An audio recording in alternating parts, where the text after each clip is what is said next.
Pagi anak-anak, Bapak sangat mengharapkan anak-anak sekalian ketika menonton video Bapak ini sudah berada di atas meja lalu memakai pakaian seragam yang rapi dan bersih. Siapa yang mau mendengarkan cerita Bapak hari ini? Nah, Bapak ada cerita. Bapak mempunyai anjing. Nah, kebetulan nama anjing Bapak Blessy. Ini dia Blessy. Hai anak-anak. Nah, Blessy ini nama panggilannya Eci. Anjing ini Bapak beli dan Bapak rawat dari kecil sampai Eci bertumbuh besar. Eci suka sekali makan nasi dicampur ayam, tetapi dia suka juga makan kayak manusia. Dia makan roti, dia minum susu, dia makan donat, dan masih banyak lagi yang Eci makan. Eci sangat hobi sekali makan. Oh iya, Bapak hampir lupa. Jenis anjing Bapak yang punya ini adalah jenis Shih Tzu. Dimana ciri-ciri anjing Shih Tzu, bulunya bisa panjang sekali apabila tidak dicukur. Nah, makanya Bapak setiap seminggu sekali membawa Eci ke pet shop untuk mencukur bulunya agar tidak panjang dan juga terhindar dari kutu dan penyakit. Bapak yakin nih, tidak semua anak-anak memiliki binatang peliharaan. Tetapi semua anak-anak kelas 3 SD Santo Markus 1 pasti cerdas semua. Tentu dong mengetahui binatang-binatang yang ada tanpa harus memeliharanya.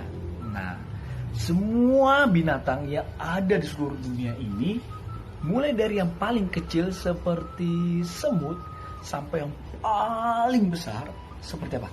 Seperti gajah, mereka harus mempertahankan spesies mereka agar tidak punah.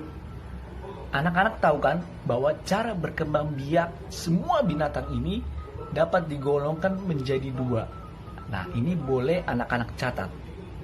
Ya, pertama, hewan yang berkembang biak dengan cara bertelur disebut ovipar. Bapak ulangi.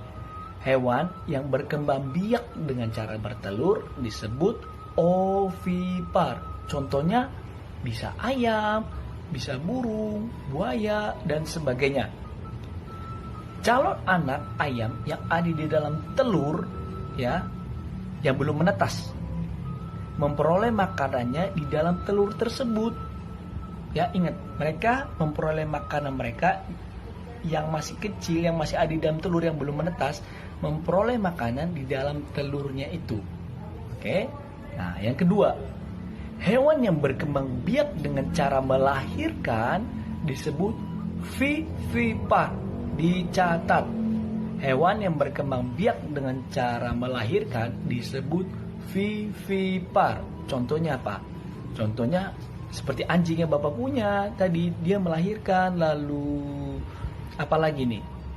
Gajah melahirkan juga, jerapah, zebra, dan sebagainya. Contoh anjing ya.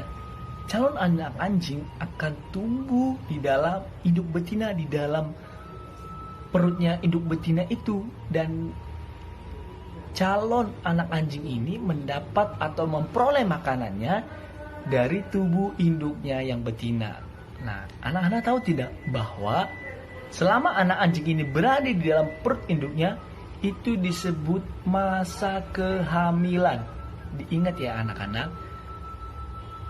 selama anak anjing berada di dalam perut induknya, itu disebut masa kehamilan. Bapak kan sudah memberikan penjelasan tentang cara berkembang biak hewan. Ya, sekarang Bapak ingin tahu nih, seberapa jauh sih anak-anak kelas 3 mengetahui cara berkembang biak semua binatang? Bapak ingin kalian mengerjakan soal tabel di halaman 93.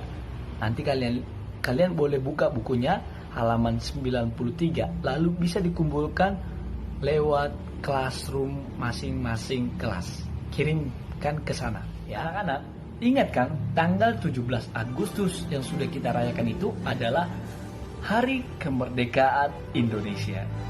Hari yang sangat bersejarah karena semua orang di seluruh pulau Pulau Kalimantan, Pulau Sumatera, Jawa, dan sebagainya membentuk negara Indonesia di mana Pancasila sebagai dasarnya. Anak-anak tahu tidak sila kedua bunyinya apa? Ayo, Bapak mendengarkan. Kalian ngomong di sana ya, Bapak mendengarkan. Ya, kemanusiaan yang adil dan beradab. Bapak harapkan ini harus dihafalkan ya anak-anak. Lalu kemudian setelah dihafalkan, apa ya contohnya manusia yang adil dan beradab itu? Ada yang bisa menyebutkan? Nah, ini Bapak mohon kalian catat. Contohnya menghargai, menghormati, dan menyayangi sesama teman, ini yang tidak boleh lupa. Dan alam ciptaan. Saya merawat binatang, anak-anak merawat binatang, tanaman, lalu menghargai teman yang berbeda agama, atau bisa juga membantu teman yang tidak bisa naik sepeda, dan lain-lain. Itu menjadi contoh untuk sila kedua. Bapak sangat mengharapkan anak-anak dapat memberikan maksimal 3 contoh sikap yang baik yang mengamalkan cermin dari Pancasila, sila yang kedua. Sekian pembelajaran kita hari ini. Kalau ada pertanyaan dari anak-anak sekalian yang menonton video ini, dapat menanyakannya ke wali kelas masing-masing. Ya, kalau ada yang bingung atau ada yang memberikan pendapat baru tentang pembelajaran hari ini, silakan chat wali kelasnya masing-masing. Bapak harapkan pembelajaran hari ini anak-anak dapat mengerti dan dapat mempraktekannya di dalam kehidupan sehari-hari. Terima kasih anak-anak, selamat pagi.